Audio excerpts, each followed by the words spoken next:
ভাইরে ভাই কি কমু কন আপনারা, এই যে সতীনের দোয়া ক্রিকেট টিম বাংলাদেশ, আগে ছিল আপনার বোধ দোয়া, তারপর হয়েছে আগে ছিল মায়ের দোয়া, তারপরে বোধ দোয়া, এখন হয়েছে শালির দোয়া, আর আমি দিলাম সতীনের দোয়া। এ বাংলাদেশ টিম এই মাঙ্গের ভূতেরা ভাই সুপার আবার 6টা বলে 10 রান নিতে পারে না।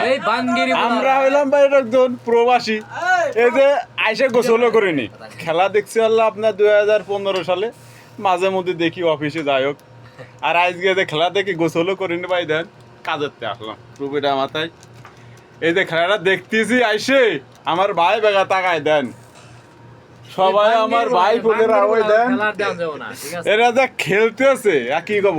আর দুবাই প্রবাসী ভাইরা আপনারা কি করলেন, রাইখা দিতে পারলেন না সব কটা? একটা কাজ করেন, আমাকে সৌদিতে পাঠাই দেন, বর্তমান সৌদি থেকে সব অস্ত্র পাঠাই দিচ্ছে, অবৈধ লোক, কাজের অভাব নেই। আমরা ভাই এই যে আমি ওয়েল্ডিং এর কাজ করি, ওয়েল্ডিং কাজ সব লাগাই দিবা না ভাই, কোনো টাকা পয়সা কিছু লাগবে না, আগা মাত্রা যাই হোক বছরে বইলে আমরা করে দিবা না।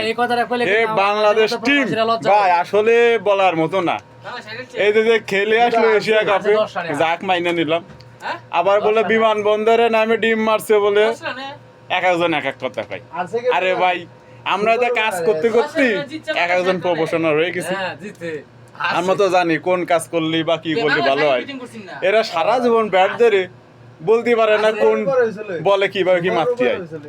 কি আর বলবো ভাই, সে উত্তরের মধ্যে কথা হবে না, নাঙ্গের ভূতেরা খেলতেছে নাকি এ সতীনের দোয়া ক্রিকেট টিম ভাই, এখনো সময় আছে, সবকটার লাথি মেরে দেশ থেকে খেদান।